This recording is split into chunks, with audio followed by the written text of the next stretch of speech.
Ya,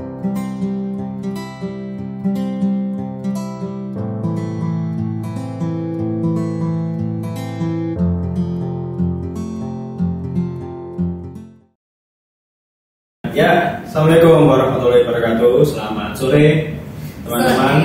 Ya, kalau di sini sih sekarang lagi sore ya, Mas. Sekarang agak senja. Iya, senja. Habis maghriban orang-orang. Oke. Jadi kesempatan kali ini kita mau ngebahas soal profesi yang biasanya ada di kontraktor itu survei. Oke. Nah ini itu ya info di awal dulu. Jadi yang kami maksud survei di sini bukan survei ilmu ukur tanah gitu. Jadi mungkin bisa dijelasin sedikit Bu Mutiara. Ya, FYI aja. Jadi survei itu kebanyakan yang orang tahu kan yang pakai alat itu ya, alat ukur teodolit biasanya. Jadi kalau misalnya yang pada prakteknya kontraktor itu nggak melulu soal pengukuran tanah atau mengetahui kondisi tanah baik gitu. Jadi kontraktor juga bisa menyurvei bangunan yang sudah ada, terus mau di extension bangunannya, mau ditingkat atau mau diperluas. Jadi kita cek lokasi ya Mas. Cek lokasi. Kebetulan posisi survei di PT Nigifar ini dengan saya sendiri ya, kenapa dengan siapa? Dengan saya sendiri sih. Jadi di Nigifar itu ada tim survei. Iya. Tim survei ada estimator, estimatornya Bu Mutiara. Jadi habis saya survei, data yang setelah saya survei, saya serahkan ke Bu Mutiara. Jadi survei itu kalau pandangan orang-orang umumnya survei kan diukur tanah itu tadi Bu. Cuman kan untuk kontraktor yang skala menengah ya, survei yang dimaksud biasanya kan untuk melihat lokasi kira-kira item apa yang dibutuhkan untuk melakukan sebuah pekerjaan itu tersendiri ya. Kayak umpama mau renovasi rumah, jadi rumahnya yang awalnya kusenya kayu mau diganti aluminium, kan kita survei, kita cek nih maksudnya aluminium apa yang sekiranya cocok untuk menggantikan itu dan lain-lain kan gitu ya. Iya betul. Survei. Nah tadi kan Mas Dedi udah bilang ya survei itu seperti apa. Jadi kalau misalnya nanti teman-teman kita di sana itu fresh graduate ataupun orang yang baru mengenal dunia kontraktor, bisa dijelasin nggak Mas itu skill yang harus dimiliki oleh seorang surveyor itu seperti apa? Ya, yang pertama ngerti keadaan lapangan ya. Ngerti keadaan lapangan. Jadi survei ini tadi juga macam-macam Bu bentuknya. Ada yang user ketika diminta survei sama kontraktor itu user udah disediakan gambar sama hitungan RAP. Itu enak tuh kita. Jadi kita cuma nyocokkan sesuai nggak sama hitungannya, sesuai nggak sama keadaan existingnya. Cuman nggak sedikit juga user yang minta survei itu nanti ya disurvei aja sama kami tim survei. Habis itu kita yang desain, habis itu kita yang menghitung kebutuhan materialnya. Jadi skill yang dibutuhkan sama tim survei ini ya kemampuan untuk itu ya memperhitungkan kebutuhan material, kemampuan untuk itu mentaksir kira-kira item pekerjaan yang akan dikerjakan seperti apa aja. Jadi emang pre-experience sih untuk posisi ini sebenarnya, yang emang orang itu harus nyemplung dulu baru ngerti. Sama seperti saya dulu juga kan awalnya dari drafter ya Bu, ngerti gambar dulu, habis itu ngikut tim survei, akhirnya belajar oh ternyata untuk bangun dinding itu ada hitungannya kan. Kalau waktu saya fresh grade banget lulus, pikiran saya bangun dinding ya udah dinding aja. Ternyata kan dinding itu setiap jarak 3 meter harus dipasangin palu dan kolom dan lain-lain. Itu kan kemampuan experience itu yang dibutuhkan. Iya. Berarti selain pelajaran yang kita terima di kuliah, juga lebih utama experience ya Mas. Iya. Dan juga mungkin kayak gini ya Mas, kita kan berarti seorang survei itu orang terdepan mungkin yang untuk nemuin klien gitu. Betul. Iya setuju ya. Setuju. Berarti seorang surveyor itu adalah orang yang pertama kali nemuin klien. Berarti di situ memang untuk pengetahuannya harus dalam ya Mas, terutama untuk selain cara kan gini, klien kan pasti bilang ini bagusnya gimana kadang gitu ya, kayak ke pengetahuan material dan teknologi terbaru soal material itu survei harus update kayaknya ya Mas. Baiknya update, karena tapi tergantung ya Bu, beberapa kontraktor itu juga punya tim survei bawa seorang estimator. Biasanya tim survei ini kan memang bentukan dari lapangan, yang mana mereka nggak dituntut untuk mengerti alternatif apa yang bisa dikasih di user. Jadi kalau orang survei dan bisa ngitung estimasi itu akan jauh lebih kompleks. Contohnya kayak si user pengen bangun gedung nih, tapi waktu yang dibutuhkan mepet. User juga nggak begitu terkenal sama budget. Kita bisa kasih alternatif. Kalau pekerjaan beton akan lebih murah tapi lama. Nah, kita kasih alternatif aja kayak gimana kayak gitu. Penting sih untuk bisa ngerti alternatif dan lain-lain. Nah, tadi kan dari Mas Denny udah ngejelasin ya Mas, profesinya Mas Denny sebagai surveyor itu harus, yang pertama harus mengerti material dan mengerti gambar kerja atau setidaknya bisa menggambar gitu ya Mas. Yeah. Ada lagi nggak poin penting yang harus dimiliki oleh seorang surveyor? Malah ini mungkin jatuhnya ke poin yang paling penting ya. Iya. Ya ngerti metode kerja. Ya sebagai seorang tim survei harus ngerti apa yang mau dibenerin, apa yang mau dikerjakan. Contohnya, setiap tahun untuk kontraktor-kontraktor seperti kita ini kan selalu ada aja kebutuhan perbaikan kebocoran gitu. Ya, Sebagai tim survei ya kita harus sudah punya bayangan bocor itu jatuhnya nggak jauh-jauh dari antara daknya yang rembes atau talangnya yang rusak atau gentengnya yang bocor gitu. Ya kayak gitu sih Bu, memahami metode kerja konstruksi dengan baik, dan ini biasanya bisa dipahami dengan baik dengan pengalaman memang. Experience lagi Ya, ya. experience lagi, benar. Iya, Mas. Jadi wajar kalau seorang surveyor itu memang dicarinya pengalaman gitu ya Mas. Iya Bu, seorang surveyor memang dicari pengalaman. Ya fresh grade juga kayaknya kan di teknik sipil sepanjang saya kuliah 4 tahun setengah nggak pernah tuh diajarin nanggulangi gimana caranya kalau tangan bocor pakai waterproof model apa tuh nggak ada loh. Itu mungkin bagus ya, nanti kita episode ke depan kita bahas tentang teknologi bahan bangunan Bu ya. Iya, tekbang. Mata kuliah tuh. Mata kuliah tuh. Ya. Tapi tetap Bu, sebagai seorang tim survei ini juga nggak akan bisa berhasil, proyek ini juga nggak akan berjalan lancar. Jadi kalau saya menganggap itu survei itu sebagai anggota tubuh yang bergerak dan si otaknya ini estimator. Jadi dalam perhitungan estimator ini titik pentingnya kan ada di fleksibilitas kita ya Bu, sebagai orang yang mengerjakan. Maksudnya itu nih sebagai seorang estimator.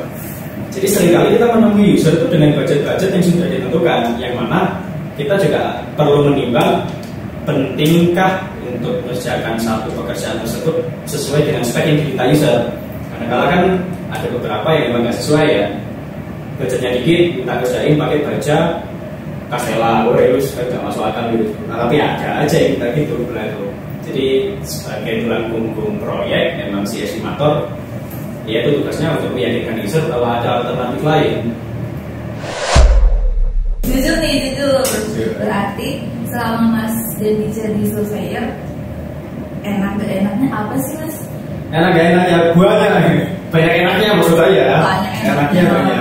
Gak enaknya itu salah satunya kalau kita nemuin tempat yang disurvei, tempatnya itu ekstrim Bu, dalam artian kontur tanahnya juga agak rumit ya. Tapi user minta desainnya itu menyesuaikan, contohnya minimalis Skandinavian. Wah itu dengan kontur tanah yang tinggi jurang kan susah tuh kita. Ibu nggak apa-apa ketawa aja. Ada kenyataannya kayak gitu. Pinggir jurang Mas. Tepi-tepi aja sih. Tepi-tepi jurang. Tepi-tepi jurang. Okay. Ya itu masalah tuh. Habis itu kedua juga sebagai seorang surveyor kita nggak cuma dituntut paham untuk pekerjaan ya, kita juga dituntut untuk berkomunikasi yang baik ya, komunikatif ya sama user. Karena posisi kan kita ujung-ujung tombak nih di awal ketemu. Kalau nemuin user yang memang kayak mau nggak mau gitu tuh, itu juga kayak juga buat kita untuk ngulik apa sih maunya dia gitu. Kadang kan beberapa kali kita temuin user itu bukan punya latar belakang teknik sipil gitu. Oh jadi gini ya Mas, selain kita harus tantangan ya, itu lebih jelasnya ya Mas, tantangan ketika kita bertemu seorang user atau klien yang sebenarnya mereka tuh menyerahkan ide solusi bangunan mereka tuh ke kita gitu ya Mas. Itu tadi Bu, itu sebenarnya bisa jadi duga dan suka juga ya di saat yang bersamaan. Duganya karena akhirnya kita mau nggak mau untuk memberikan alternatif buat mereka. Sukanya kita bisa menyesuaikan kira-kira kayak seumpama user minta nih ruangan ada suara, ya kan user nggak tahu mau diapain. Kita bisa ngasih alternatif kalau kita pengen ribet dikit, gitu kita tutupin aja pakai Wonderflex sepanjang ruangan. Iya. Nah, cuman kalau kita nggak mau ribet, kita kasih aja sudut pandang Bu, kayak gitu. Itu iya. Sukanya di situ sih. Ya, jadi kalaupun memang oh saya punya budget segini, mungkin bisa pakai sana gitu. Oh saya punya budget segini, bisanya pakai rock wall gitu pakai ya. Kalau budgetnya saya punya budget segini, ya udah pakai itu bungkusnya telur itu kan juga bisa. Apa tuh mas? Jadi nggak tahu ya. Jadi orang zaman dulu kalau bikin studio itu pakai antara karpet atau tempat telur tuh. Oh yang tempat telur yang dus-dus itu. Dulu pakai itu Bu, bisa meredam suara. Sampai berapa desibel itu tuh, sampai lawan sampai pulih ya. Boleh tuh kalau ada tempat studio band atau bioskop boleh pakai. Bisa pakai Niki for Purwacaraka kalau mau bikin studio baru. Saya juga bisa main musik kebetulan jadi. Oke mas, selama mas jadi seorang surveyor, kira-kira ada nggak sih suka dukanya? Coba di spill mas. Mungkin nanti teman-teman di sana kan juga menjadi satu pertimbangan ya. Oke, terima kasih atas pertanyaannya Bu. Jadi ini agak berat nih kalau mau suka duka ya. Iya. Yang pertama, dukanya dulu lah kali ya. Iya boleh. Dari dukanya itu kalau kita nemuin area pekerjaan yang mau kita survei itu cukup ekstrim, itu menjadi tantangan tersendiri buat kita. Tantangan ya. Tantangan. Tapi satu jatuhnya juga Bu, karena mikirnya 2 kali lebih berat daripada area pada umumnya lah, area yang nyaman gitu. Kayak contohnya dapat project disuruh survei di pinggir jurang gitu. Oh ada tuh mas. Ada aja Bu yang kayak gitu. Wah. Belum lagi pinggir jurang tanahnya tanah lembek Bu, kan jadi pertimbangan lagi kalau kita mau bikin fondasi kan harus ganti tanah dan lain-lain. Iya betul. Karena setahu saya juga dulu kita pernah ada pekerjaan di hutan ya mas. Kita pernah ya mas. Betul. Itu tantangan banget sih. Tantangan bagi survei dan kalau emang jadi pekerjaan tantangan bagi Niki for sendiri. Tapi sebenarnya itu nggak masalah berat ya mas. Iya, masalah yang masih bisa kita tanggulangi. Oke. Terus apa lagi mas? Terus untuk bisa ketemu sama hal-hal yang nggak kita duga. Contohnya kalau sebagai seorang tim survei kan kita jalan-jalan Bu. Jalan-jalannya enak. Ketemu monyet sama ketemu musangnya yang nggak enak gitu. Wah. Bisa banget kita Bu. Pernah banget ketemu monyet tengah jalan diambilin tas kita tuh bisa banget ya kayak gitu. Wah, itu lebih ke kayak petualangan sih mas. Petualangan. Jadi jatuhnya mungkin bilang bencana alam juga nggak bencana alam ya. Cuman itu juga buat kita benar. Iya. Ya itu jadi satu permasalahan. Yang ketiga, kalau menemuin user yang basicnya nggak di teknik sipil, itu balik lagi jadi tantangan juga karena gimana kita sebagai seorang kontraktor berusaha untuk menjelaskan dan memberi alternatif terbaik untuk yang dimau user. Memberikan kayak tukar pikiran ke usernya gitu ya mas. Syukur-syukur kalau emang si usernya atau ownernya bisa menerima gitu ya. Malah bisa jadi tukar pikiran gitu ya mas. Oke. Berarti untuk dukanya ada 3 nih. Kalau sukanya pasti lebih lebih jos lah gitu. Lebih banyak itu masih beban sama saya nih lagi. Tapi nggak apa-apa. Saya program ke teman-teman sukanya apa aja karena jelas lebih banyak sukanya ya. Ya. Yang pertama kita nggak bosan Bu. Ya. Karena kerja kita kan jalan-jalan tuh. Ya di satu sisi juga karena dicolong monyet nih tas saya. Tapi di sisi lain akan jadi cerita yang lucu. Benar itu nggak akan jadi duka yang gimana? Oh jatuhnya ini pengalaman ya mas. Pengalaman. Iya. Okay. Ini saya campur ya antara pengalaman sama di pekerjaannya itu sendiri. Itu tadi karena kita jalan-jalan kita cenderung nggak bosan. Yang kedua rasa senangnya kalau kita ketemu sama user baru di perusahaan baru kita dapat ilmu baru kan Bu. Iya. Akhirnya kita bisa apalagi Niki for juga cukup sering mengerjakan maintenance di kawasan-kawasan industri ya. Jadi kalau kita masuk pabrik baru kan kayak seneng tuh. Oh ternyata pabrik ini produksi ini ternyata desain yang mereka pakai konstruksinya itu seperti ini dan kita diminta untuk mengerjakan ini gitu. Nah itu menyenangkan sih Bu untuk bisa berdiskusi sama user ngobrolin masalah itu. Yang kedua, yang ketiga ini juga cukup penting. Akhirnya tim survei ini karena sering jalan-jalan dan kan akan ditawari sama user itu berbagai macam jenis pekerjaan tergantung kebutuhan mereka. Ya, jadi kami dituntut untuk memahami bidang pekerjaan sipil yang lebih spesifik. Misalnya apa tuh? Misalnya kayak pembuatan partisi aluminium, itu mungkin umum aluminiumnya.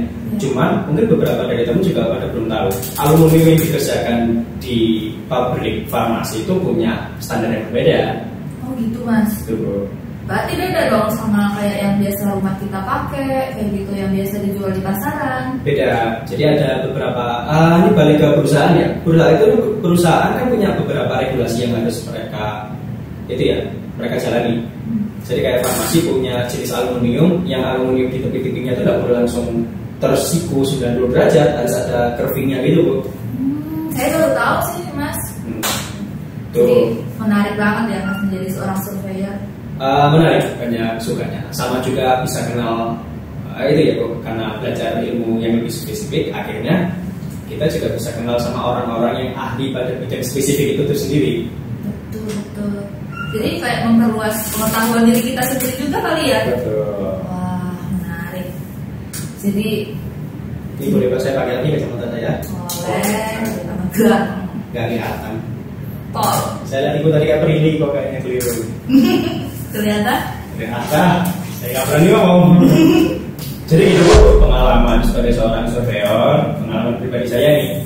Kalau teman-teman ada pengalaman juga sebagai surveyor atau memang mungkin ada yang mau ditanyakan, bisa tulis di kolom komen ya. Jadi hari ini pembahasan kita skill untuk menjadi seorang surveyor dan juga pengalaman Mas Dendi pribadi suka dukanya sebagai seorang surveyor. Berarti hari ini kayaknya materi kita cukup menarik dan bagus ya Mas. Cukup bagus bagus banget gila. Kalau kalian juga punya pengalaman sebagai seorang surveyor atau kalian punya masukan apa sih yang harus diketahui sebagai seorang surveyor, bolehlah ya komen di bawah. Jangan lupa like, share, dan subscribe channel Niki4 dan ikuti terus untuk kegiatan-kegiatan selanjutnya yang akan lebih banyak kejutan dari setiap minggunya. Betul, kita akan membahas beberapa profesi yang menyangkut kontraktor. Jadi buat kalian para pendatang baru nih di dunia kontraktor atau fresh graduate yang sedang mencari loker tentang dunia kontraktor, kita bisa menjadi salah satu referensi. Apa yang mau dibahas di bawah ini tulis aja di bawah kolom komentar, atau ada yang mau ditanyain nanti kita balas Pak ya Mas Dendi ya. Kita balas, bahkan nggak cuma balas, kita bikinkan, kita bahas. Iya, kita bahas di konten khusus gitu. Makanya komen yang menarik ya di bawah. Oke, sekian dari kami. Saya Dendi Ahmadi. Saya Tiara. Pamit undur diri. Wassalamualaikum warahmatullahi wabarakatuh.